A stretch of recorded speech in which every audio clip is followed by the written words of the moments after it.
Bismillah, alhamdulillah. Alhamdulillah bini'amatihi tatimmu shalihat wa bi rahmatihi tukammilul hasanat wa bi tajalliyatihi tudhhirul kainat. Wa usalli wa usallimu ala khairil makhluqat sayyidis sadat sayyidina wa habibina wa syafi'ina wa qurrati a'yunina Muhammad wa ala alihi wa ashabihi al-tahirat amma ba'd. Hadratul muhtaramin, para ulama, para asatidz, bapak-bapak, ibu-ibu rahimahumullah. Pada kesempatan ini kita akan mengkaji masalah 4 pilar penyangga spiritualitas dalam kajian Islam. Kalau kita membaca kitab Hilyatul Auliya, kita menemukan penjelasan dari Syekh Zarruq. Beliau mengatakan bahwa dasar atau tiang penyangga utama di dalam persoalan spiritualitas, persoalan ketasawufan, kalau bahasa yang kita sering kenal itu ada 4. Yang pertama adalah ma'rifatillah wa sifatihi wa asma'ihi wa af'alihi wa dzatihi, mengerti tentang Allah, baik asmanya, sifatnya, af'alnya, dzatnya, paham sehingga tidak keliru apa sebenarnya yang dituju di dalam pergerakan batinnya. Yang kedua adalah ma'rifatun nafsi, ngerti tentang nafsunya, tentang dirinya, kelemahan-kelemahan nafsunya, sifat-sifat buruknya, bagaimana nanti sifat buruk dengan sifat baiknya, ya paham. Yang ketiga ma'rifatud dunya, ngerti tentang hakikat hidup di dunia ini dan ngerti bagaimana memperlakukan kehidupan dunia ini. Yang keempat ma'rifatul abu wa makayidi, ngerti tentang trik-triknya setan, ngerti tentang setan, ngerti tentang siasat setan di dalam menyesatkan manusia. Saya merasa penjelasan Syekh Zarruq ini sangat penting, karena seringkali ketika orang itu gandrung dengan persoalan spiritualitas cuma senang bicara tentang hasilnya, senang ikut-ikutan mendiskusikan puncak pengalaman batinnya, tapi lupa bahwa yang lebih penting adalah melakukan proses mujahadah di Allahnya, proses membenahi dirinya. Membicarakan orang yang sudah sukses di puncak itu tidak terlalu penting. Yang penting itu bagaimana meniru prosesnya, sehingga kita pun bisa mengalami apa yang dialami oleh orang yang sampai di puncak. Bagi saya, seringkali di dalam membahas tentang spiritualitas, umat Islam terjebak pada pembicaraan di pengalaman-pengalaman akhirnya, tapi lupa memulai dari titik proses yang harus dia lakukan. Pertama tentang ma'rifatullah, mengerti Allah. Tentu saja ma'rifatullah di dalam kajian tasawuf itu sangat dalam. Tetapi yang dimaksudkan oleh Syekh Zarruq di sini, orang itu benar arah batinnya yang dituju di dalam ibadah itu benar. Karena itu Syekh Qadir Al-Jilani pun di dalam kitab Al-Bunyah, beliau juga menegaskan bahwa syarat utama seseorang sebelum menjalani tasawuf, menjalani thariqah, itu harus memiliki al-aqidah as-salimah. Jadi dia al-aqidah salafiyah as-salimah. Jadi dia harus punya akidahnya orang salaf yang selamat. Akidah salafiyah salimah ini yang akidah yang mana? Akidahnya para sahabat, akidahnya para tabi'in, akidahnya para salafus soleh, Itulah yang harus kita bijaki. Dan akidahnya para salafus saleh itu apa? Itu juga sudah dirumuskan ketika menjelaskan tentang Allah. Sejak kecil kita ini sudah diajari oleh bapak ibu kita dengan syairan wujud idam baqa mukhalafatul hawadithi qiyamu binafsi wahdaniyat qudrat iradat ilmu hayat sama basar kalam qadiran muridan aliman hayyan salim basiran mutakalliman. Para ulama itu sudah merumuskan tentang konsepsi ketuhanan yang bisa menjaga akidah kita dari berbagai teror intelektual, teror filosofi yang membuat orang bisa goncang keyakinannya tentang Allah. Konsep ini lahir karena ulama-ulama melihat masuknya filsafat Yunani ke Islam. Itu seringkali menggoyang di pangkal akarnya.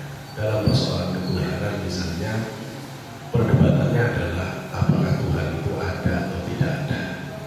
Dan kalau kita diskusi dengan teman-teman yang non-muslim di barat, itu kita akan mengerti bahwa betapa susahnya dia meyakini bahwa Allah itu ada, karena dia selalu menganggap ada itu harus terlihat, ada itu harus masuk ke rasionalitas dia.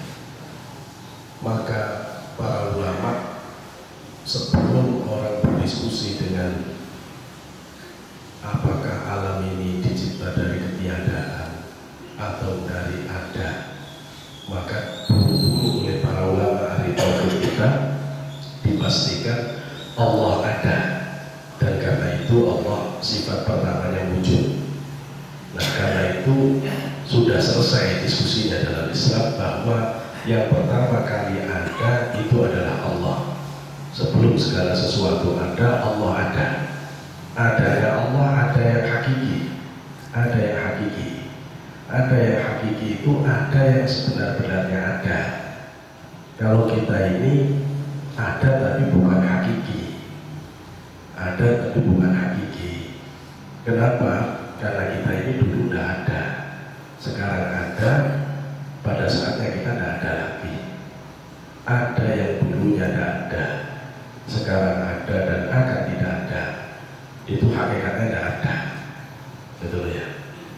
Ada yang sesungguhnya itu adalah ada, yang dulu juga ada, sekarang ada, selamanya ada, baru itu ada.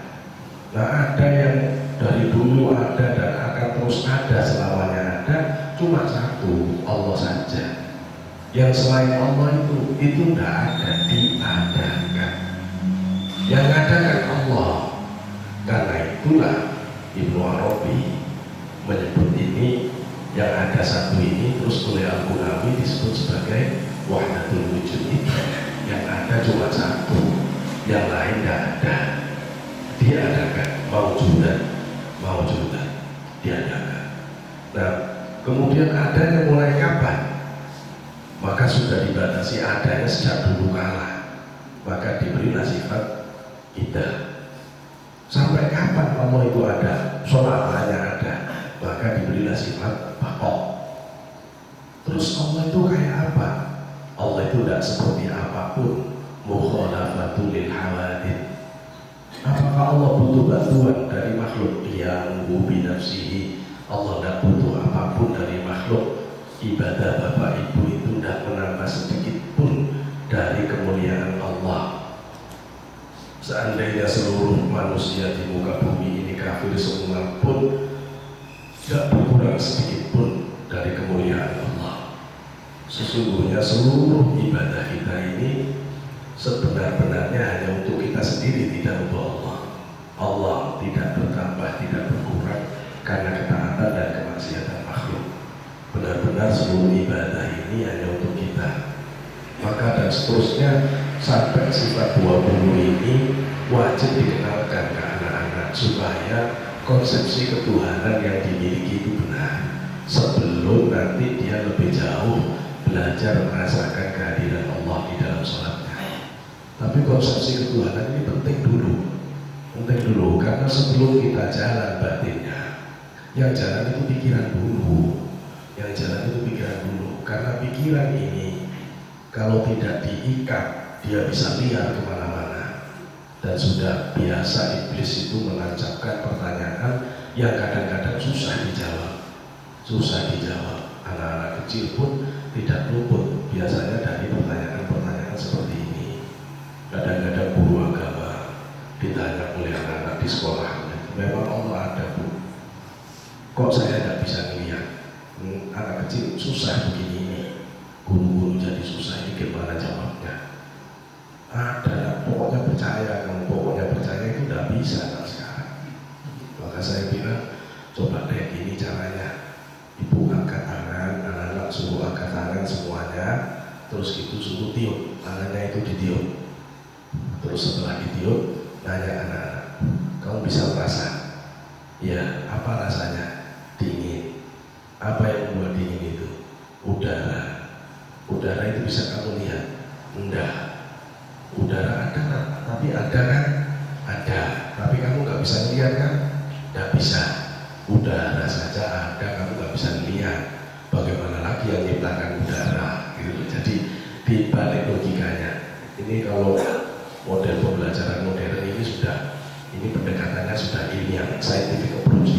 Jadi sudah berdasarkan sudah berdasarkan pengamatan, bertanya, eksplorasi, sudah bagus cara menanamkan akidah begini. Nah, biasanya kita menanamkan akidah itu tidak dengan metode kritis. Ya mungkin untuk sementara waktu penanaman akidah dengan indoktrinasi itu masih tidak bermasalah selama Bapak tidak bertemu dengan diskusi yang menggoyah persoalan teologi. Tapi kalau nanti ketemu dengan orang yang mencoba mengobrak-abrik konsep teologi, bisa bingung.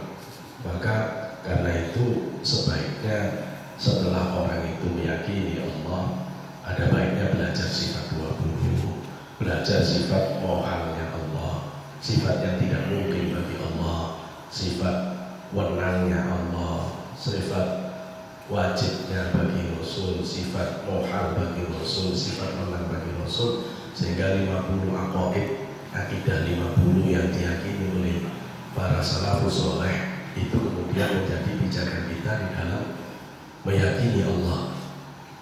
Kemudian hendaklah orang itu belajar untuk secara total di dalam memahami Allah ini, meyakini Allah ini. Ya dia sebut namanya. Jadi bagaimana kita mengenali Allah kalau secara zat Allah itu tidak bisa dikenali, tidak bisa. Jadi kalau orang mau mengatakan aslinya Allah itu apa, udah tidak bisa, Pak. Pertanyaan ini berhenti. Kenapa? Karena sudah ditutup, sudah tidak bisa orang begini ini. Kalau kita baca surat Al-Ikhlas, A'udzubillahi minasyaitonir rajim, bismillahirrahmanirrahim. Qul huwallahu ahad, Allahus samad, lam yalid wa lam yulad wa lam yakul lahu kufuwan ahad. Qul, katakan Muhammad, huwallahu ahad, dia Allah yang satu. Ahad ini kalau para mufassir menjelaskan kenapa Allah tidak menyebut wahid, kenapa menyebut ahad. Bedanya wahid sama ahad, wahid itu biasanya dipakai oleh Allah untuk menyebut Allah yang satu dalam konteks yang lain. Maksudnya sebutan itu Allah pertimbangkan yang selain Allah. Maka wahid itu satu yang ada yang lain, ada makhluk Allah. Tapi kalau ahad itu satu yang tidak ada yang lain, Allah sendiri. Maka seperti penjelasan Ibnu Arabi pun, kata ahad ini adalah esa yang paling murni, dan ahad itu adalah satu yang bukan bilangan. Kalau satu yang bilangan itu seperti kemungkinan deret ukur. Setelah satu nanti ada dua, setelah dua bisa tiga, setelah tiga ada empat. Maka kalau ada Allah satu, dimungkinkan ada Allah yang kedua, yang ketiga. Enggak, bukan itu. Allah bukan angka. Allah itu satunya. Allah bukan penjualan dan bukan pengurangan. Bukan satu tambah satu terus dikurangi satu, bukan itu. Bukan setengah tambah setengah, bukan. Allah itu satu yang bukan angka. Makanya disebut Ahad. Allah itu satu yang sah, satu yang sah. Allahus Shamad, Allah itu tempat kita bergantung. Lam yalid, Allah tidak pernah melahirkan anak. Ini menegasikan keyakinan-keyakinan agama-agama lain yang menyatakan Isa anak Allah, Uzair anaknya Allah, katanya orang-orang Yahudi. Ini ditolak semua oleh Allah ketika Allah sudah mengatakan Allah tidak pernah melahirkan anak. Walam yulad, Allah juga tidak pernah dilahirkan. Dari awal kayak sudah Allah sendiri. Walam yakul lahu kufuwan ahad. Ayat terakhir ini memutus semua penjelasan tentang Allah. Walam yakul lahu kufuwan ahad. Tidak ada satu pun yang setara dengan Allah. Maka tepat Sayyidina Ali di dalam kitab Nahjul Balaghah yang mengatakan, kalau kamu kepingin tahu tentang Allah di Islam ini, ingin tahu keagungannya Allah, gambarkanlah sesuatu yang paling agung, yang teragung, yang bisa kamu gambarkan sebagai yang paling agung. Kalau sudah bisa, kamu bisa temukan sesuatu yang paling agung dalam imajinasimu, maka yakinlah Allah di atas itu. Kalau kamu ingin tahu betapa besarnya Allah, gambarkanlah sesuatu yang paling besar dari yang terbesar yang bisa kamu bayangkan. Setelah kamu sudah bisa membayangkan yang terbesar itu, maka sesungguhnya Allah di atas itu. Apa maksudnya penjelasan saya di hari ini? Allah itu tidak akan pernah terjangkau oleh pikiran dan nalar kita. Tepatlah kesimpulan Ibnu Arabi yang kemudian mengatakan bahwa Allah sebagai Dhatul Mutlaq munazzahun an idrakil wuhuli wal awham. Kata Ibnu Arabi, Allah itu sebagai zat yang mutlak, dia itu tersucikan dari pengenalan rasionalitas manusia dan imajinasi manusia. Tidak akan ada pikiran orang yang bisa menjangkau tentang Allah, dan tidak akan ada imajinasi orang yang mampu menjangkau tentang zat Allah ini. Nah terus bagaimana? Sudah berhenti. Karena itulah Rasulullah menegaskan, tafakkaru fi khalqillah wa la tafakkaru fi dzatihi fatuhlikum. Jangan kamu pikirkanlah makhluknya Allah, ciptaan Allah. Jangan kamu pikirkan zatnya, kamu hancur nanti. Nah ini ada dua penafsiran. Kalau ulama hadis, ulama fikih menyebut hancur itu kita bisa rusak iman kita, fatuhlikum. Tapi kalau orang tasawuf tidak. Kalau orang tasawuf itu, kalau orang sudah sangat fokus, sudah sampai di konsentrasi batinnya sampai kepada fokus kepada zat Allah, fatuhlikum itu maknanya fana. Maka dia akan sirna dari segala kesadaran dan hanya pada Allah saja batinnya menyandar. Maka pembahasan di hadis ini menunjukkan bahwa orang itu mengenali Allah harus dari ciptaannya. Karena itu sebagai zat Allah itu sudah selesai dan kita tidak mungkin bisa menjangkau. Lalu terus bagaimana kita meyakini Allah ini? Dari asma. Kita mengenali Allah dari nama.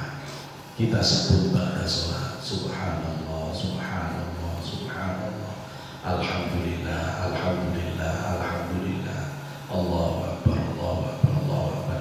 Yang kita sebut-sebut nama, ya Rahman, ya Rahman, ya Rahman, ya Rahim, ya Rahim, ya Wadud, ya Wadud, ya Latif, ya Latif, ya Latif. Pada saat kita ulang-ulang sebutan ini, yang kita panggil nama, yang kita panggil nama. Kadang-kadang ketika panggil nama ini orang yang sekedar zikir di bibir saja, zikir di bibir saja, maka kelihatan sekali ketika orang itu memang zikirnya masih di bibir. Dia hanya sibuk menghitung jumlah. Sallallahu alaihi Muhammad, sallallahu alaihi Muhammad. Dia main zikir bibir. La ilaha illallah, la ilaha illallah. Awalnya yang dikir ini di bibir saja, tidak apa-apa. Memang setiap orang akan melampaui fase ini, di mana konsentrasi batinnya di asma dulu, nama dulu. Tapi begitu Bapak tidak lagi memikirkan lafadznya, tidak lagi memikirkan ya Rahman ya Rahim itu pada kalimatnya, tapi lebih Bapak pikirkan Allah yang Maha Pengasih dan Penyayang. Meskipun mulutnya itu tidak mengucapkan kalimat ya Rahman ya Rahim, pada saat Bapak Ibu melihat betapa penyayangnya Allah memberikan bunga, tanaman, kehidupan, padahal kalau kita disuruh ngurus kita tidak sanggup. Bagaimana memberi makan ikan paus yang sehari saja dia butuh berapa yang harus dimakan, itu kita sudah tidak kebayang. Maka di sini kita kemudian bisa melihat betapa penyayangnya Allah. Nah kalau kita lihat ini, maka yang kita lihat ini sifat Allah, ini af'al Allah, lebih kepada sifatnya. Ketika kita melihat pemandangan yang indah, kemudian Bapak berpikir hebat Allah ya, bisa menciptakan alam yang sebegini indah. Bapak sedang zikir, tapi konsentrasi zikirnya itu di dalam af'al Allah, dalam perbuatannya Allah. Maka kalau sudah begini, nanti cara kita mengingat Allah itu dari semua aspek, dari namanya, dari sifatnya, dari af'alnya. Tentu saja nanti cara mengingat Allah yang terbaik tetap di dalam sholat. Yang paling istimewa orang mengingat Allah itu di dalam sholat, dan karena itu sholat itu mi'rajul mu'min. Yang berikutnya yang harus dipahami orang di dalam meluruskan batinnya di sisi Allah adalah ma'rifatul nafsi. Orang itu harus mengenali nafsunya. Kita semuanya ini harus bisa membaca keburukan-keburukan nafsu kita. Secara umum Imam Ghazali di dalam Kimia Sa'adah itu sudah menegaskan bahwa di dalam diri kita ini ada dua nafsu kita ini, ada dua natur keburukan. Yang pertama itu natur binatang jinak ya, bahamiyah. Yang kedua itu natur binatang buas, sabu'iyah. Jadi sifat binatang jinak ini, karena kita ini secara badan memang dari jenis binatang, mau gak mau, rela gak rela, sifat binatang itu ada di kita, ada di kita, ada di saya, Bapak Ibu ada yang membuat kita kepingin makan, kepingin minum, kepingin nikah, senang makan, senang minum, senang nikah. Itu karena unsur binatang jinak ini, unsur bahamiyah ini. Dan orang hidup itu cuma sibuk melayani ini, nyari makan terus sampai ditumpuk-tumpuk, nyari minum ditumpuk-tumpuk. Ada orang yang tidak berhenti-berhenti mikirin perempuan, tidak selesai-selesai, sampai kita yang dengar itu malu sendiri. Kok sudah nikah, ngomong juga belum pernah pindah ya. Itu saja yang dipikirin. Ini orang tidak selesai-selesai bagaimana, orang tidak selesai-selesai gejolak jiwa kebinatangannya. Alim tidaknya kita ditentukan oleh cepat tidaknya kita menundukkan gejolak kebinatangan ini dalam standar Quran hadis. Dan cuma Bapak Ibu, orang yang alim pun memiliki gejolak itu, cuma bedanya dia cepat menundukkan gejolaknya di sisi Allah. Nah, semuanya memiliki itu. Dan bahkan biasanya orang alim lebih hebat diberikan oleh Allah gejolak sahabat dan emosinya lebih hebat biasanya. Cuma karena itu dipakai di jalan Allah, sehingga kelihatan semangatnya ke Islam, kelihatan begitu mencintai orang-orang mukmin, begitu mencintai muridnya, energi bahimahnya dipakai dalam konteks positif. Gitu ya. Maka dia sanggup melepaskan seluruh kekayaannya untuk perjuangannya di sisi Allah. Kalau harus menikah, maka menikah pun karena mencari ridho Allah. Dan ini sangat berat. Kita bisa melihat kenapa Imam Syafi'i, Syekh Abdul Qadir Al-Jilani baru menikah pada usia di atas 50 tahun. Maka akan terlihat benar bahwa orang-orang ini benar-benar meletakkan nafsunya karena Allah, dan benar-benar nikah itu menunggu isyarat dari Allah. Kalau Allah belum memberi isyarat, beliau itu belum mikirin nikah, Maka biasanya kalau di kajian tasawuf yang diserang-serang itu mau bid'ah karena gak nikah.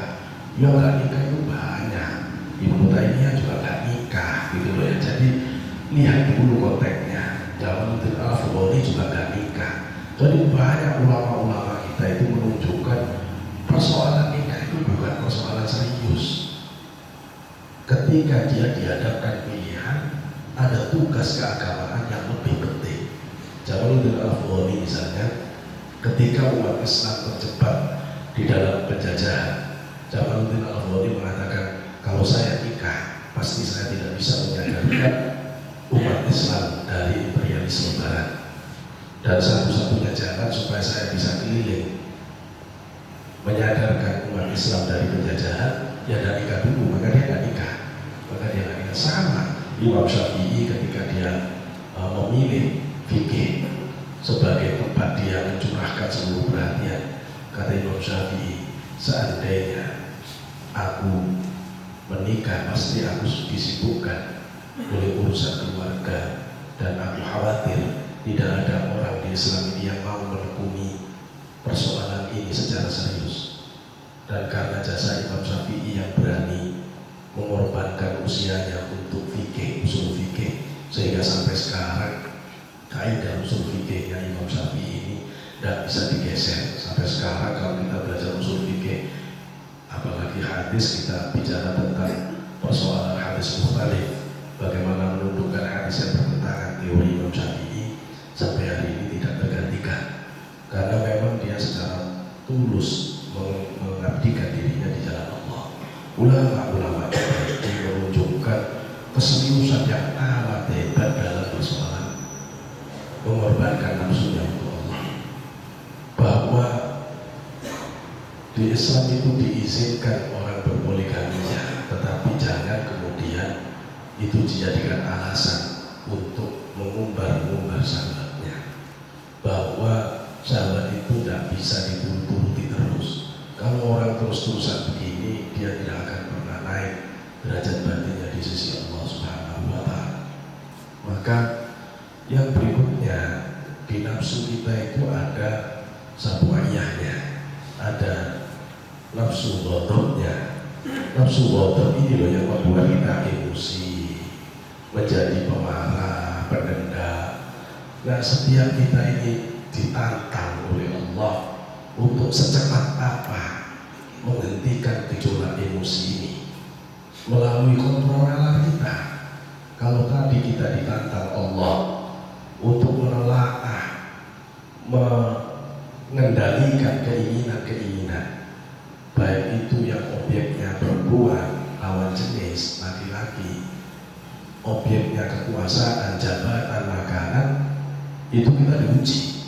Kalau kita sudah bisa tundukkan sesuai aturan Allah, ujian berikutnya itu ujian kemarahan, ujian daya marah. Nah, ujian daya marah ini emosi, kemudian kita diajari oleh Allah gimana, siapa yang lebih cepat belajar jadi orang sabar, belajar jadi orang yang kuat menahan amarahnya. Kalau sampai orang itu hebat dalam mengendalikan syahwatnya, kemudian dia sangat hebat mengendalikan amarahnya, dia dari sisi ini sudah sempurna, olah nafsunya sudah sempurna. Dan inilah yang menjadi objek utama di dalam kajian tasawuf, di dalam kajian thariqah. Sebelum orang bicara tentang pengalaman-pengalaman batinnya, maka ketika orang bicara tentang takhalli, membersihkan batin, itu adalah bicara tentang bagaimana mengendalikan syahwat, bagaimana mengendalikan emosi.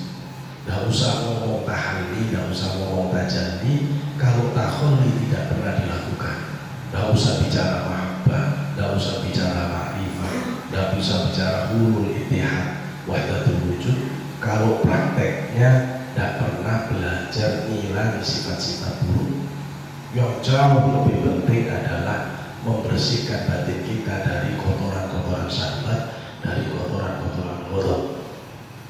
Para alim ulama seperti Syekh Abu Yazid Al-Bustami, beliau mengingatkan bahwa kotoran batiniah, sifat-sifat buruk itu sesungguhnya adalah najis batiniah yang akan menghalangi kehadiran kita di sisi Allah Subhanahu wa Ta'ala. Maka kalau kemudian ditanya kenapa sih kehadiran Allah itu kita tidak bisa merasakan, maka jawabnya kata Syekh Abu Yazid Al-Bustami, mungkin kotoran batinnya kita terlalu banyak sehingga kehadiran itu tidak bisa terasakan. Maka wajiblah orang itu belajar membersihkan ini semuanya. Kita ini dalam sholat, dzikir, baca Quran, semuanya ini adalah proses pengujian batin.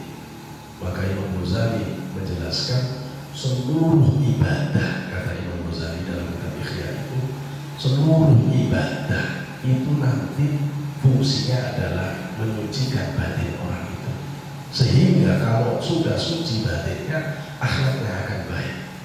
Maka ibadah sholat nanti itu ujungnya tanha anil fahsya'i wal munkar, puasa ujungnya la'allakum tattaqun, haji belum haji saja Allah sudah mengingatkan wa tazawwadu fa inna khairaz zadi taqwa.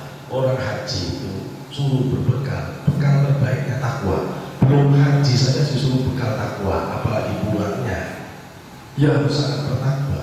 Jadi kelihatan bahwa muara dari seluruh ibadah itu adalah nanti terlihat dari hebatnya orang itu dalam mengendalikan nafsu syahwat dan ghadab.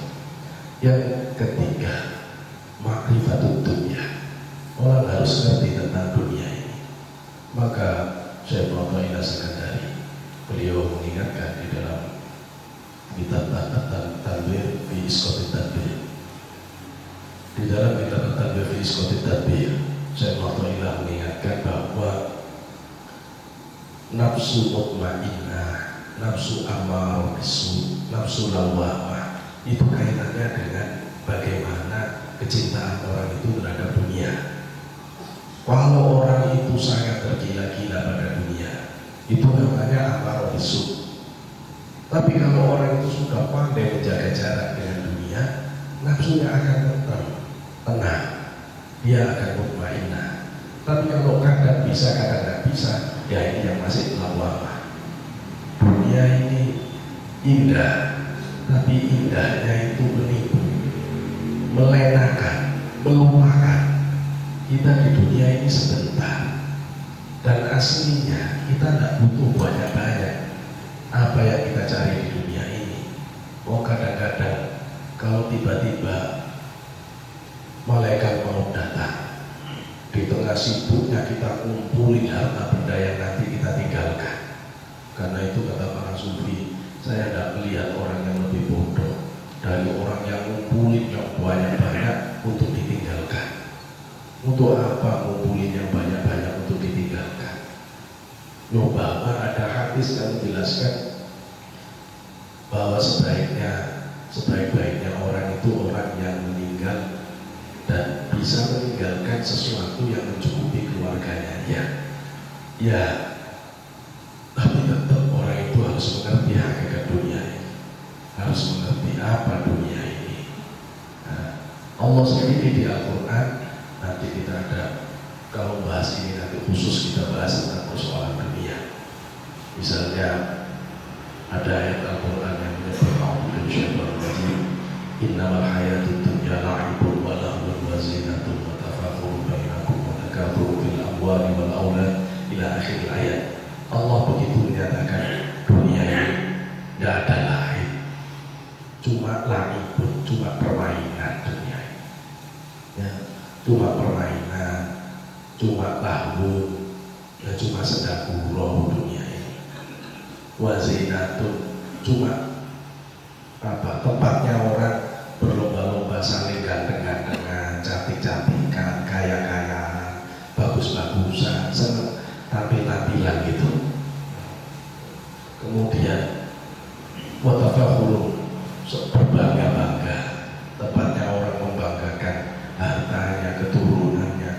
cuma ini dunia, ya cuma ini dunia. Nah nanti kalau orang itu didatangi malaikat maut, nanti seperti di kalau Bapak surat Al-Hasyr, kalau nggak salah di akhir surat Al-Hasyr itu apa? Dia minta ke malaikat maut itu, laula akhartani ila ajalin qarib fa asaddaq wa akum minas shalihin. Baru begitu malaikat mau datang ajak balik, ya Allah, laula akhartani ila ajalin qarib. Pokoknya saya ini diberi waktu sebentar saja, ya sebentar saja. Akhirkan kematian saja. Sebentar saja saya minta waktu sebentar. Kenapa? Fa'asoddaq, aku mau sedekahkan hartanya dulu. Wa aku minas sholihin, supaya aku termasuk orang yang soleh. Apa kata mereka? Mau kasek terlambat. Kemarin kemana? Masjid butuh bantuan, jegidang aja, diam aja. Masjid lagi bingung, Bapak diam saja. Nah ini nanti nunggu kedatangan malaikat maut baru bingung. Ya, baru bingung. Orang itu baru benar-benar ngerasa dia harus tinggal di dunia, baru sadar kalau sudah didatangi malaikat maut. Kalau masih tidak, itu masih saja. Saking hebatnya daya ibu dunia terhadap batin manusia, dan yang terus kesengsem kepada dunia ini ya nafsu tadi, nafsu syahwat tadi loh yang terus menggilai dunia, nafsu syahwat itu loh yang terus mengejar-ngejar dunia. Loh kalau hati kita tidak butuh dunia, hati kita itu rindu Allah, tapi sudah menjadi fitrah kita ini, tarikan nafsu itu lebih dahsyat bagi orang-orang yang tidak substantif ibadahnya.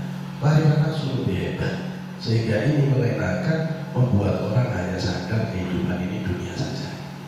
Nah sehingga orang itu terus menyangka kalau hartanya banyak, hidupnya sukses, dia dimuliakan oleh Allah.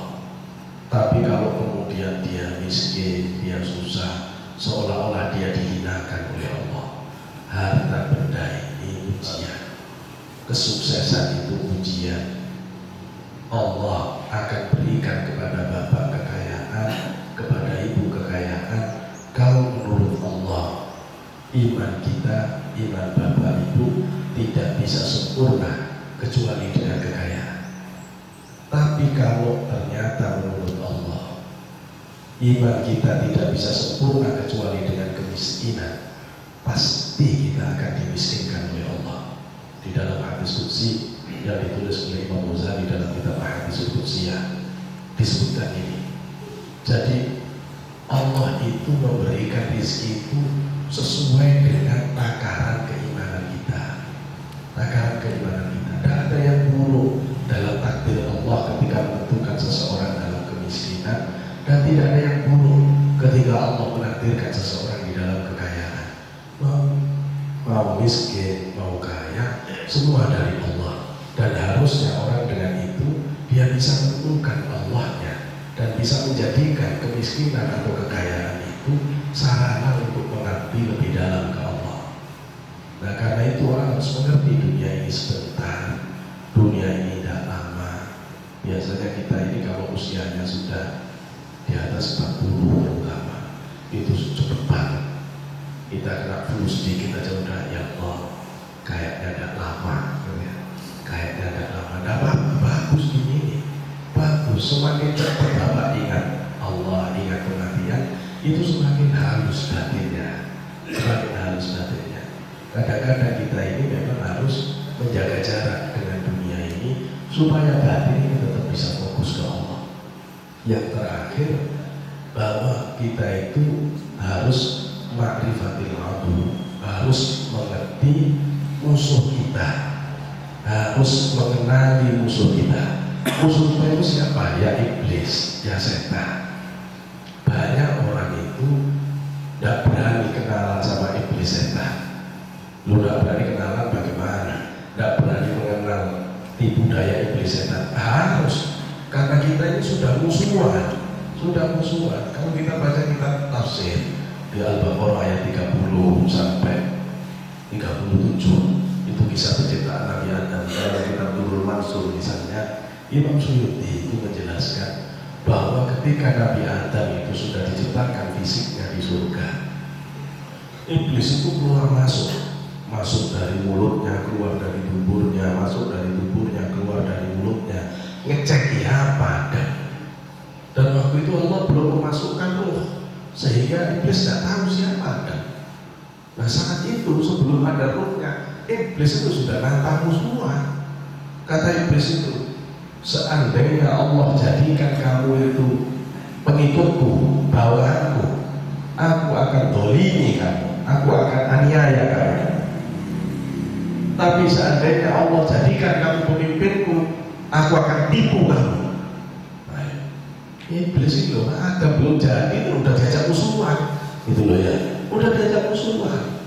Nanti ketika Nabi Adam sama Ibu Hawa sudah di surga, coba Bapak Ibu tahu nggak, Ibu Hawa sama Nabi Adam di surga itu berapa tahun?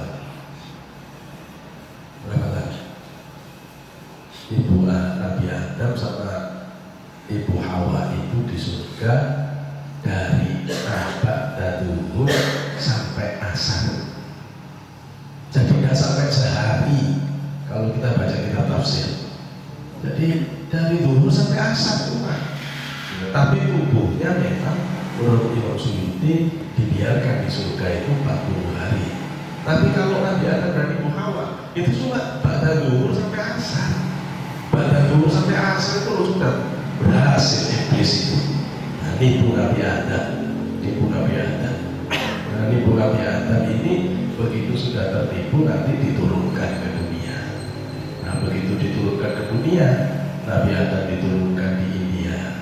Mu'arikh para sejarah Islam menyebut yang lebih tepat itu di Sri Lanka. Kemudian Ibu Hawa diturunkan di Jeddah.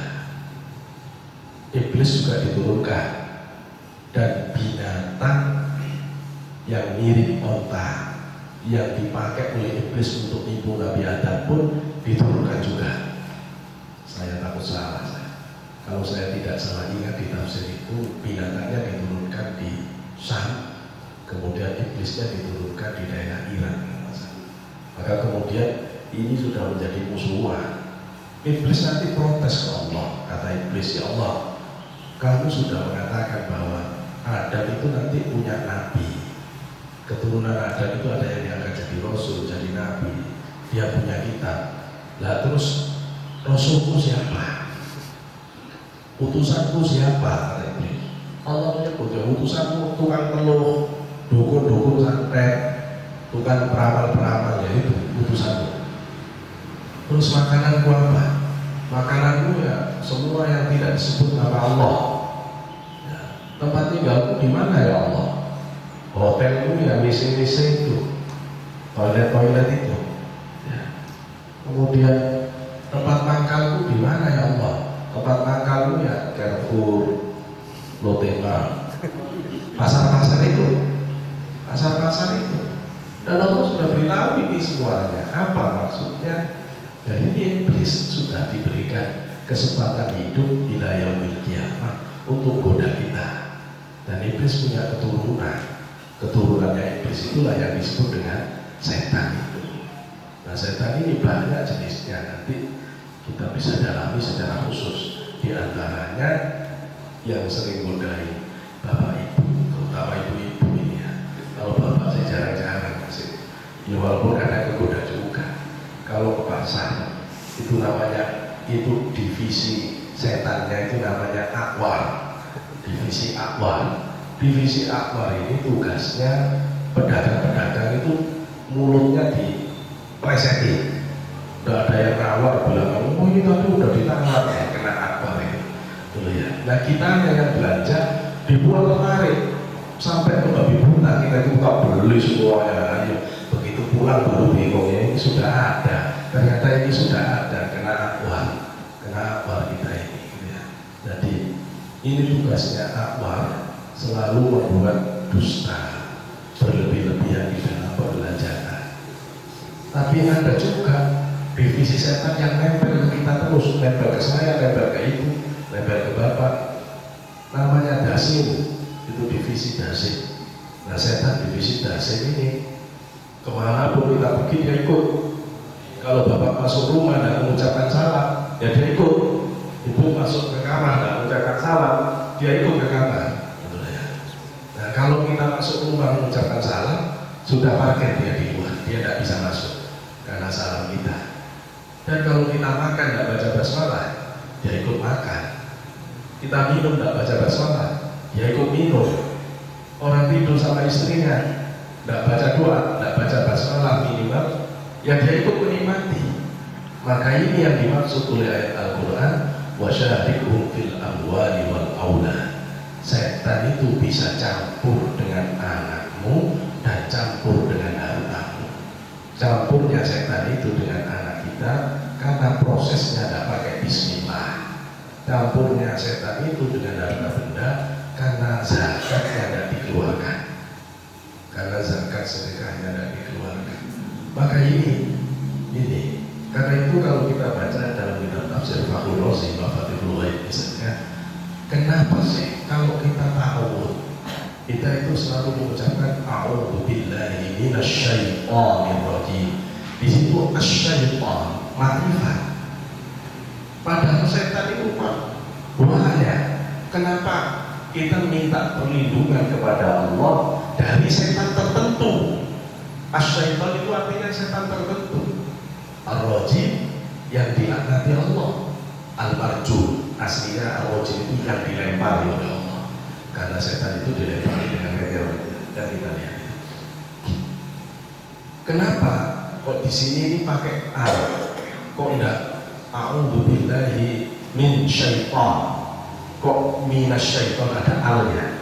Kata para mufassir dalam kitab tafsirnya Imam Fakhrul Razi Mafatihul Ghaib, asyaiton itu karena dalam satu perbuatan baik, ketika kita akan melakukan satu perbuatan baik, setidaknya ada 30 setan yang akan menghambat perbuatan baik kita. Jadi kalau bapak tadi mau berangkat sholat jamaah subuh di sini, itu sebenarnya ada 30 setan yang ikat kaki bapak, narik kaki kanan, narik kaki kiri, matanya itu ininya biar tidak buka-buka, itu ada itu yang dibisiki telinganya, udah ini cuacanya enak, ini enak tidur-tiduran, macam-macam. Nah ini akan merontok semuanya begitu bapak mengatakan a'udzubillahi minasyaitonir rajim. Ya, ketika kita mau baca Quran, begitu muncul niat membaca Quran 30, setan itu akan menghentikan niat baik itu. Karena memang jumlah setan itu berlipat-lipat banyak dari jumlah manusia. Karena itu kita diberikan senjata oleh Allah, ta'awud ini yang dengan ini merontokkan jerat-jerat iblis, jerat-jerat setan itu. Saya kira kita harus mengenali bagaimana jerat-jerat setan, strategi setan menghentikan manusia dalam berbuat baik. Kalau kita lihat dalam kitab Ihya, Imam Ghazali mengatakan setan itu ada 3 cara menyesatkan orang, kata Imam Ghazali. Yang pertama, dia akan tebarkan keburukan, dia tanam keburukan di batin. Bisikan setan itu, khotirnya setan itu, waswasus syayatin itu pertama bentuknya negatif. Pulang dari ngaji, lihat ada buah bagus tetangga, kita itu udah kepingin, tapi tiba-tiba di hati kita itu ada bisikan iblis itu, bisikan setan itu. Dia mengatakan, diambil enak ini. Padahal kita udah kepingin. Ini siapa yang gini? Ya ini setan, Enak-enak ngaji begini. Oh ngaji itu sudah lillahi ta'ala. Kalau ngajinya itu sama mahasiswi, setan itu ribut. Bocok-bocok cantik, sebelah sana cantik, sebelah sana cantik. Meskipun ya usah-usah begini ya, tinggal setan. Kenapa begini? Biasa setan itu memang begini gitu ya. Kalau orang ya nggak apa-apa kan ada yang tahu sampai kelirik-kelirik dikit, makan itu tipuan setan itu ya. Makan itu tipuan setan. Dan setan itu sudah sangat terampil untuk menanamkan keburukan di dalam hati manusia. Tapi insya Allah kalau orang itu ahli ngaji, bisikan keburukan itu mudah dilacak dan mudah dihindarkan harusnya. Tapi yang kedua, Ini sudah berapa? Yang kedua itu bisikannya itu baik, tapi tempatnya salah. Loh, bisikan baik tapi tempatnya salah. Apa itu? Sering terjadi dalam sholat. Begitu Bapak sholat Allahu Akbar, setan bingung Pak. Pokoknya jangan sampai ada Allah di hati Bapak. Apa saja diingatkan, kunci hilang, uang hilang, diingatkan semua oleh setan itu. Ini mama ada di sini, ada di sini. Kamu punya janji loh, setelah ini kamu ketemu ini. Diingatkan semua, diingatkan semua. Ini kerjaan setan, memberikan apa itu informasi yang positif, tapi tempatnya salah. Loh, diingatkan barang hilang kan bagus, ya bagus. Cuma ada yang lebih bagus yang Bapak buat. Fokus ke Allahnya hilang. Jadi fokus ke Allah hilang. Targetnya setan menggeser batin kita dari selain Allah, berhasil. Itu loh ya. Maka sholat itu pertempuran batin. Sholat itu tidak gampang, tidak gampang. Karena itu Allah menyebut di dalam Al-Baqarah ayat 45, wasta'inu bis-sabri was-salah wa innaha lakabiratun illa 'alal khashi'in. Minta tolong kepada Allah kalian semuanya dengan sabar dan dengan sholat. Tapi minta tolong ke Allah dengan sabar, sholat itu pekerjaan berat itu.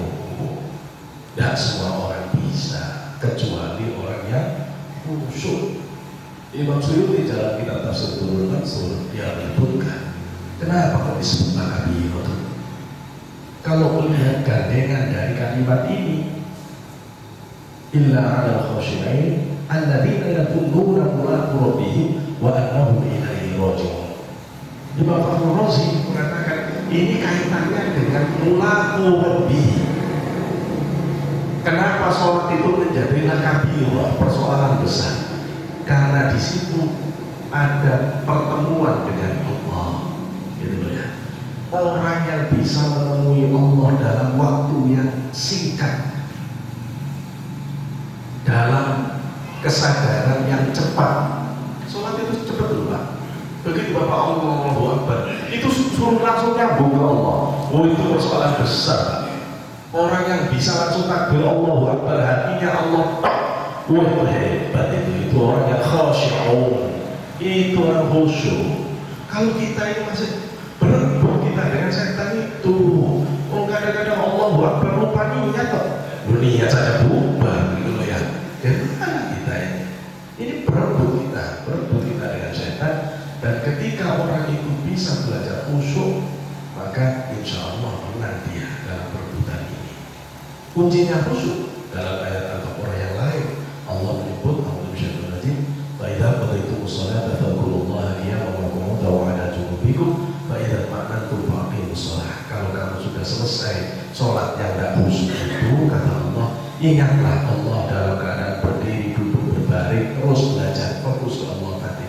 فَإِذَا اطْمَأْنَنْتُمْ, kalau sudah mulai hati Bapak bisa nangis ketika menyadari Allah, sampai duduk Bapak terus air matanya kata subhanallah, ya Allah, kok besar sekali rahmat yang kau berikan kepadaku. Saya diberi istri yang baik, ya cantik, ya nurut, anak-anak yang baik, keluarga yang baik, tidak pernah ada masalah.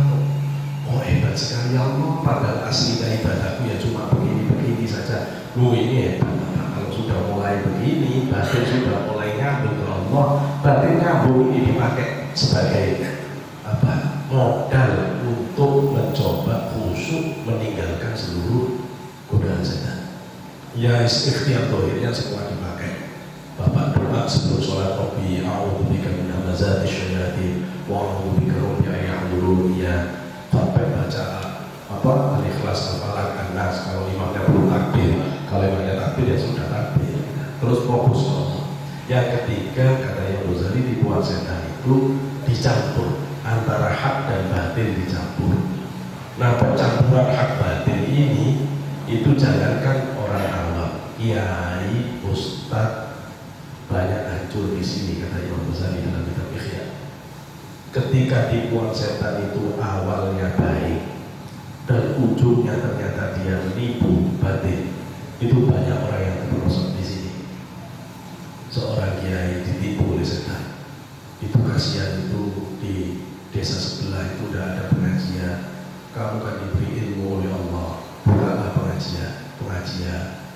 Begitu dia buka pengajian, dia malas datang, dibisikin oleh setan, mulai iblis, kasihan itu jamaah sudah nunggu, kamu harus berangkat.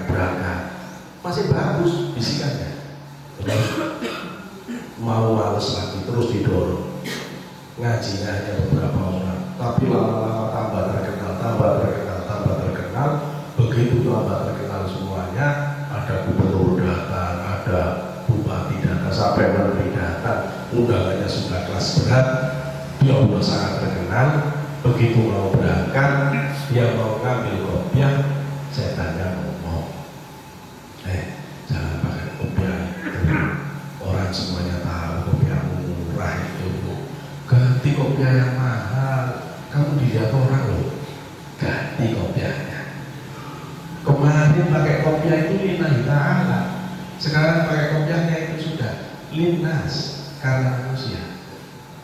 Begitu juga mau pakai sorban, mau pakai jubah, mau pakai jas, semuanya itu ditipu oleh setan. Jangan pakai yang itu jelek, sorban itu jelek, pakai yang bagus. Kamu itu niat, kamu itu osma, nah pantas kamu dilihat orang, ganti kita.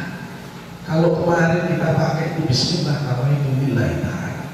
Tapi sekarang sudah tidak, karena ada gubernur, jadi pakai bajunya lil gubernur. Terus pakai sandalnya juga gitu. Begitu mau pakai sandal, kamu nanti kalau sandalnya dipindah oleh orang-orang, sandal jelek gimana? Pakai sandal yang bagus, ganti sandalnya lil orang, linnas lagi. Maka sekarang mau ceramah pun isinya disuruh ubah oleh setan. Jangan itu temanya. Nanti kamu kalau terlalu lurus menjelaskan agama tidak diundang lagi kan. Yang penting itu lucunya, yang penting itu orang ketawa-ketawa. Akhirnya dirubah temanya, tidak berani ngangkat hak batin secara jelas, karena untuk menyenangkan orang sudah dirubah mulai dari ujung kepala sampai kaki. Kalau dulu semua niat lillahi ta'ala, sekarang oleh setan sudah digelincirkan, sudah tidak ada Allahnya. Orang ini mulai kopiahnya sampai sandalnya, sampai tena ngomongnya, sampai batinnya sudah tidak ada Allahnya. Orang ini sudah dilempar oleh Allah dari hadapan Allah ke hadapan makhluk. Tapi dia tidak paham. Dia senang menikmati popularitasnya, dia senang dipuja-puja orang, dia senang disunting-sunting orang. Maka itu ketipu setan sudah. Itu loh ya. Bahaya ini, bahaya. Maka kalau orang tidak jeli dengan tipuan jenis ini, terperosok orang dengan tipuan setan, maka kita harus bisa membaca ini jenis tipuan yang mana dari setan itu. Saya kira ini antara saya lebih seperempat ini dari apa yang kita bahas tentang makalah dari Syekh Zarruq, tentang 4 hal yang harus kita cermati supaya langkah kita di sisi Allah benar-benar lurus di jalan Allah. Sementara saya tutup. Assalamualaikum warahmatullahi wabarakatuh. Baik Bapak Ibu, menarik sekali pembahasan dari Ustaz kita dan terasa waktunya sampai 45. Tapi walau demikian kita buka satu pertanyaan dan pasti ini tidak akan memuaskan Bapak Ibu. Kenapa harus bertanya?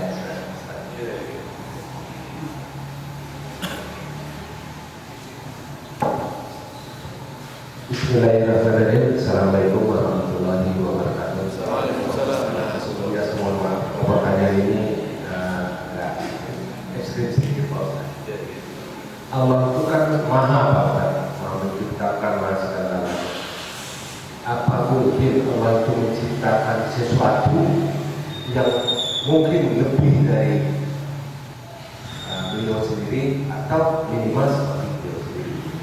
Terus yang kedua tadi dikatakan ya maaf kalau mungkin kalimat yang mengatakan beliau mungkin tidak pantas ya, beliau bukan makhluk, saya mohon maaf maksudnya itu kita nanti di surga nikmat yang paling indah itu bertemu dengan Allah. Ini tafsirnya bagaimana? Itu aja Pak Ustaz. Terima kasih. Assalamualaikum warahmatullahi wabarakatuh.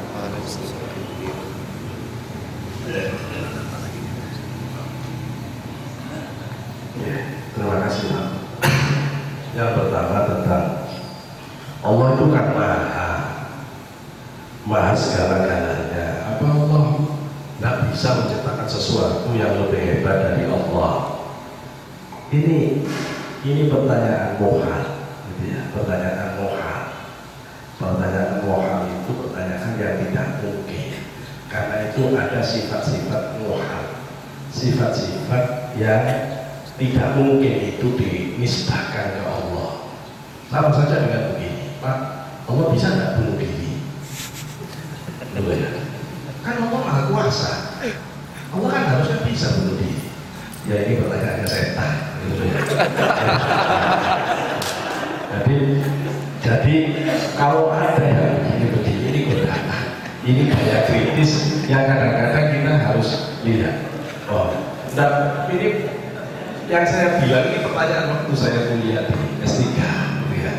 Pertanyaan di S3 pas debat-debat tentang Tuhan, yaitu ada pertanyaan, bisa nggak Allah itu bunuh diri, Pak?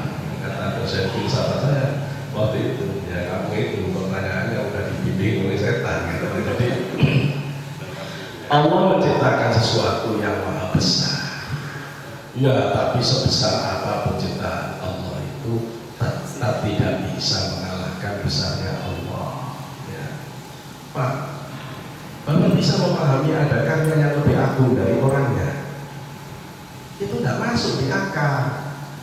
Sehebat-hebatnya karya Afandi, ya masih agungan Afandi, Pak. Gitu loh ya.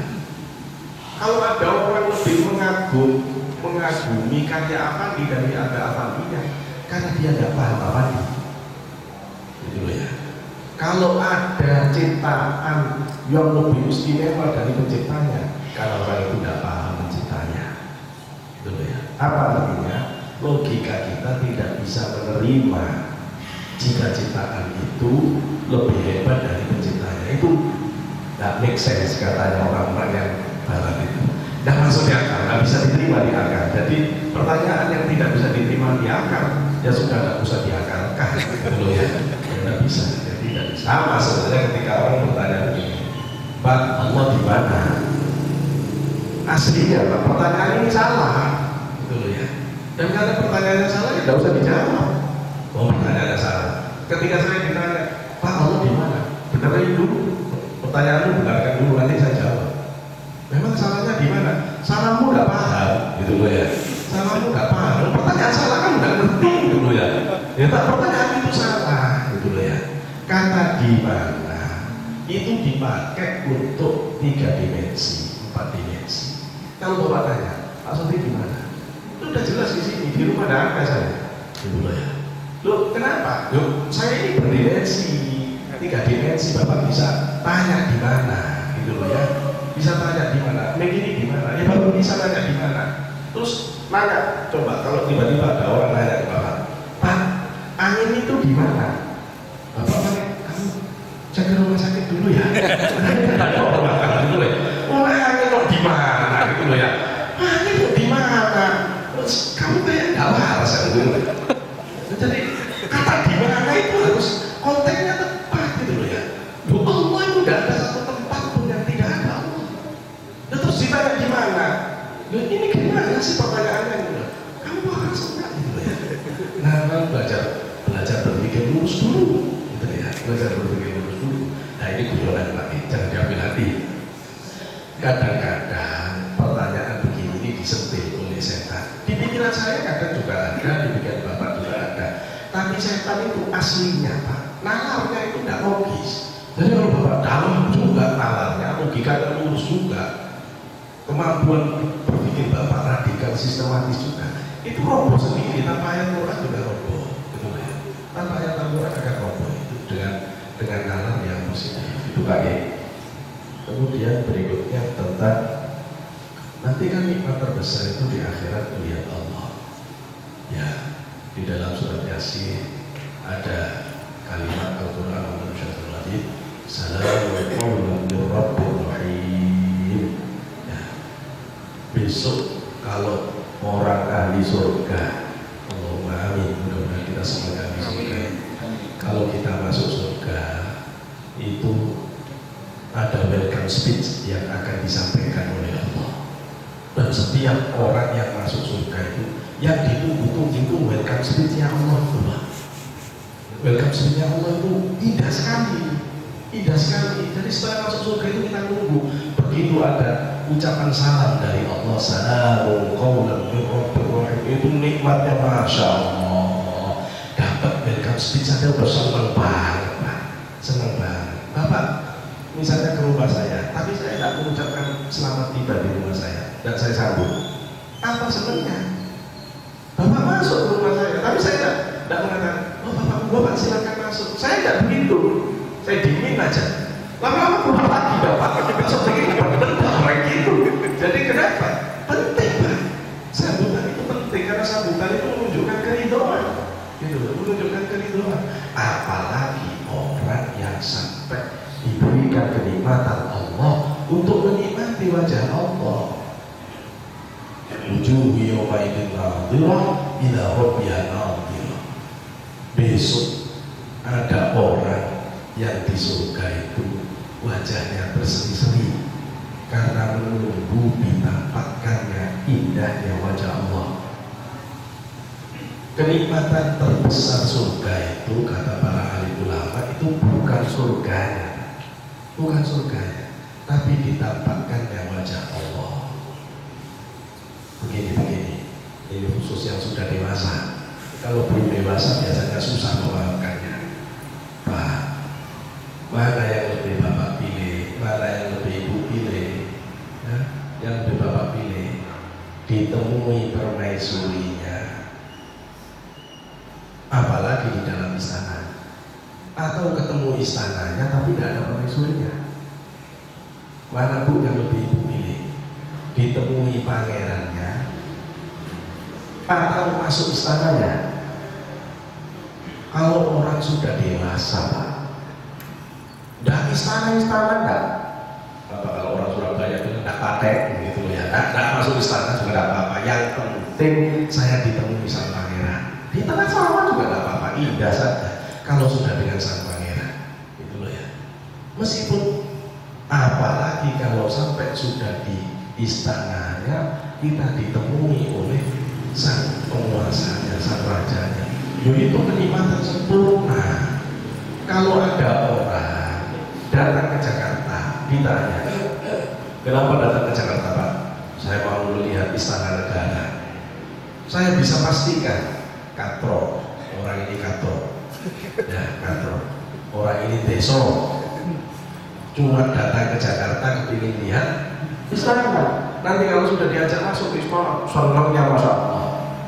Setelah itu diusir oleh satpam suruh keluar lagi, gitu ya. Senang. Tapi kalau orang di SD, kok datang ke Jakarta ingin lihat istana, ini orang waras sudah sih, apanya gitu ya, apanya. Terus kalau datang ke istana, Bapak kenapa datang ke istana? Ini ada jadwal ketemu presiden. Nah, baru ini orang keren, gitu loh ya. Jadi ketemu Allah itu istimewa, Pak. Itu loh ya. Diajak ketemu Allah itu mahal. Itu loh ya, itu mahal. Tak gampang itu. Hanya orang yang hatinya tidak pernah putus dari kerinduan pada Allah yang nanti bisa bertemu Allah. Itu loh ya. Dan itu rahasia kita dalam Allah. Itu loh ya. Dan bisa kelihatan di dunia ini. Orang yang sudah rindu akan Allah, Allah rindu ketemu dia. Hadisnya akan begitu. Dan ketika orang itu sangat merindukan Allah, kerinduan itu yang akan membawa dia di sisi Allah. Nah, kerinduan ini akan membuat namanya orang rindu. Masa cuma rindu saja orang bisa masuk surga, Pak? Namanya rindu, orang cinta itu sudah siap melepaskan apa saja yang tidak disukai oleh yang dicintai. Kalau ada orang mengatakan rindu cinta tapi tidak mau melepaskan sesuatu yang tidak disukai oleh yang dicintai, itu namanya pembohong. Kalau ada laki-laki mengatakan kepada perempuan, aku cinta padamu, tapi perempuan itu bilang, aku tidak senang loh pakai baju merah. Bapak pakai baju merah terus, ya bapak tidak normal gitu ya. Meskipun bapak begitu senang dengan baju merah, tapi begitu yang dicintai mengatakan aku tidak senang baju merah, pasti dibuang baju merah itu. Kenapa? Bapak akan mengganti semua yang disenangi. Maka ketika orang itu sudah senang ke Allah, rindu ke Allah, semua yang tidak disukai Allah itu berhenti. Dan dia akan kejar semua yang dicintai Allah. Yang namanya orang minta itu yang dicari setiap hari itu apa? Senangnya dia apa? Dia senangnya makan apa? Dia senangnya di mana? Itu yang akan dikejar. Maka kalau benar Bapak senang Allah, Bapak akan cari ayat-ayat Quran, hadis, Allah itu senangnya apa? Misalnya, innallaha ma'as-sabirin. Udah kejar, harus jadi orang sabar. Kenapa? Karena Bapak bikin Allah. Innallaha yuhibbut tawwabin wa yuhibbul mutatahhirin. Allah senang orang yang senantiasa suci dohirnya, suci batinnya. Jadi itu ya. Innallaha yuhibbul muhsinin. Allah senang orang yang baik. Jadi itu. Nah kalau ada orang mengatakan senang Allah tapi dia tidak mau menjadi begini, ini namanya pembohong. Lihat hadis qudsi. Allah menegaskan, kadzdzaba man idda'a mahabbati idza janna al-lail nama anni. Pembohong kata Allah, orang yang ngaku-ngaku cinta padaku ketika malam datang dia tertidur pulas. Baik. Jangan ngaku-ngaku cinta Allah. Jangan sok-sokan mengaku rindu-rindu Allah.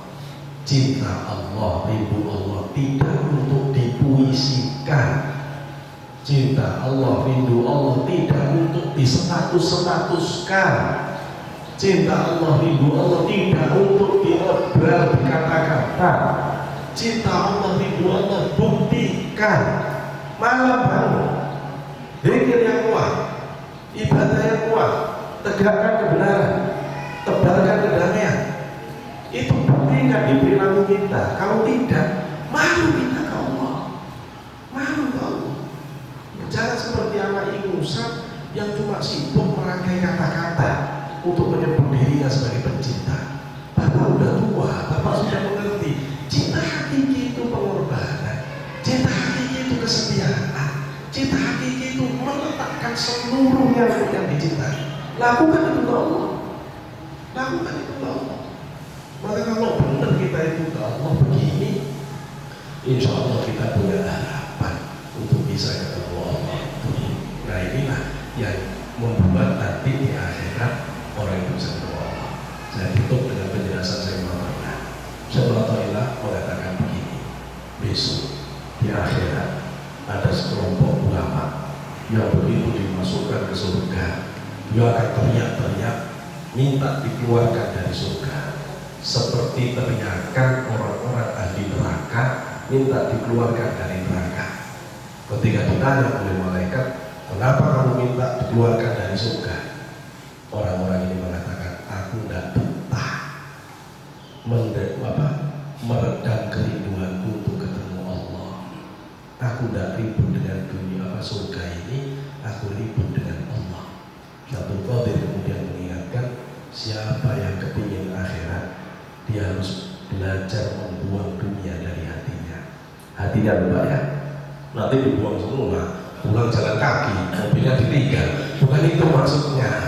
Hati kita ini bersihkan, dunia itu digenggami tangan, jangan dimasukkan ke dalam hati. Siapa yang kepingin akhirat, hendaklah dia meninggalkan dunianya. Tapi siapa yang kepingin Allah, hendaklah dia tinggalkan akhiratnya. Nah maka kunci ini yang harus dilakukan. Saya kira belum terlalu clear saya menjelaskan ini. Pada kesempatan berikutnya baru kita bisa mulai lebih dalam tentang bagaimana maksud meninggalkan dunia, meninggalkan akhirat sampai kepada Allah saja. Karena itu Robiatul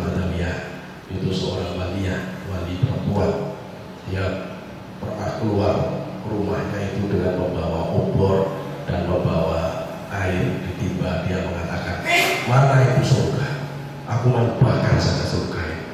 Mana itu neraka, aku mau siram saja neraka itu. Mana orang yang rindu Allah? Memang kalau saya pikir-pikir Pak ya, lihat orang Islam itu ya lucu, ya gimana ya? Ka'bah itu istimewa Pak, iya, karena Allah mengistimewakan. Tapi Ka'bah itu kan rumahnya Pak, rumahnya Allah. Orang berebut mendekat-dekati Ka'bah sampai nyium Hajar Aswad, berusaha sampai taruhannya nyawa dia lakukan. Dekati batu, rumah Allah, rumahnya Allah yang ditinggal. Itu ya. Dekati Allah tidak bayar Pak, dekati Allah tidak butuh antri. Sudah batas sholatnya, fokus batinnya. La ilaha illallah, la ilaha illallah, la ilaha illallah, la ilaha illallah. Ayo terus sampai hadir batin di sisi Allah. Ini yang tidak mahal tidak dilakukan. Itu loh ya. Saya bingung lihat orang Islam itu. Raudhah itu ada dua dalam hadis.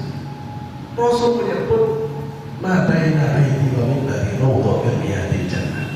Antara rumahmu dan mimbar itu taman surga.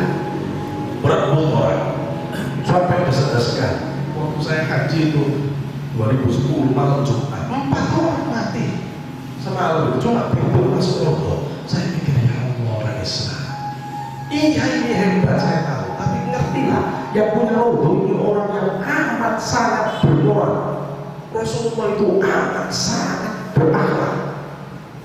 Kok bisa kita hadir di rumah orang yang sangat bermoral, sangat berakhlak tanpa akhlak? Dan sanggup Pak batin kita, dan sanggup malu kita ke Rasulullah. Rasulullah itu sangat berakhlak. Makanya namanya Habib Rasulullah waktu beliau haji bersama Kiai Jember, Romonya Habib itu mau masuk Masjid Nabawi dan jalan-jalan manis kok, manis Romonya.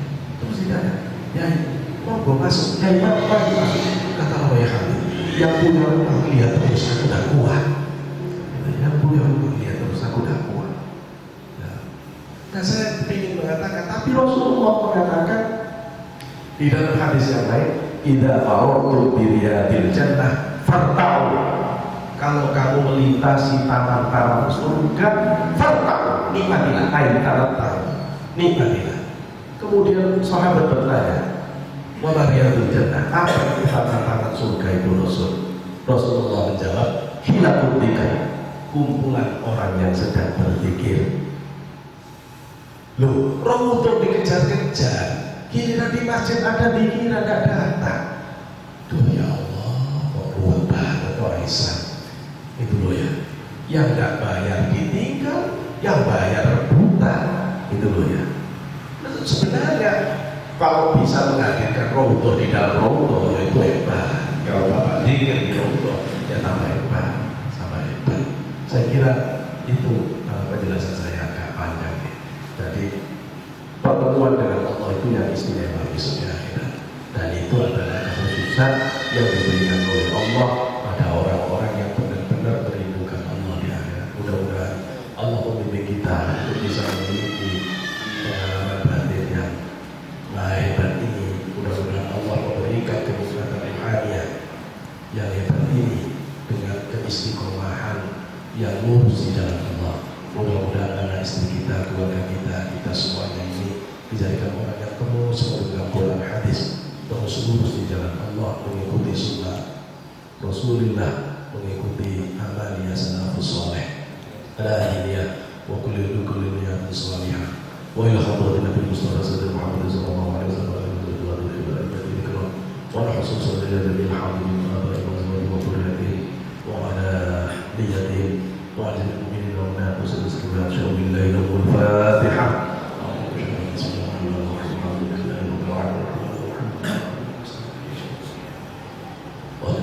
الحمد لله في دعوائك في وزيدة يا ربنا لك الحمد لله من جلالك الكريم وعلى سلطانك.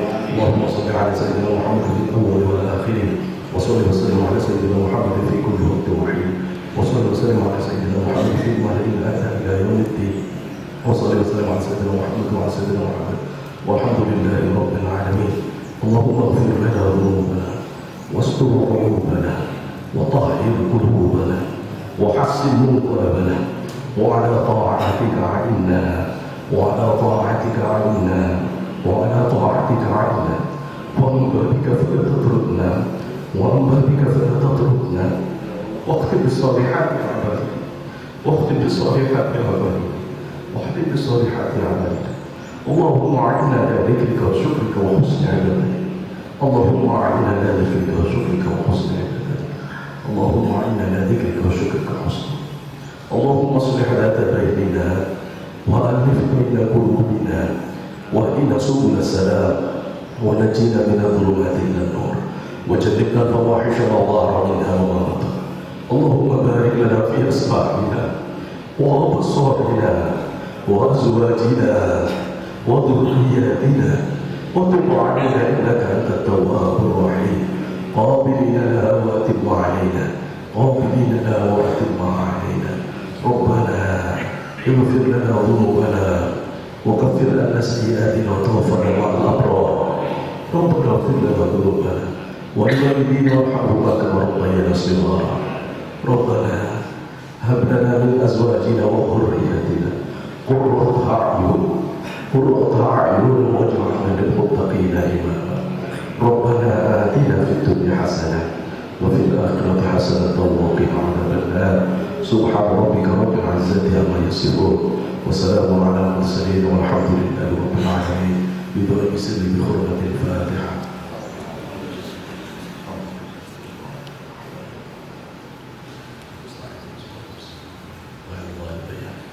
وأخذ بالله التوفيق والهداية والعفو منكم. السلام عليكم ورحمة الله وبركاته.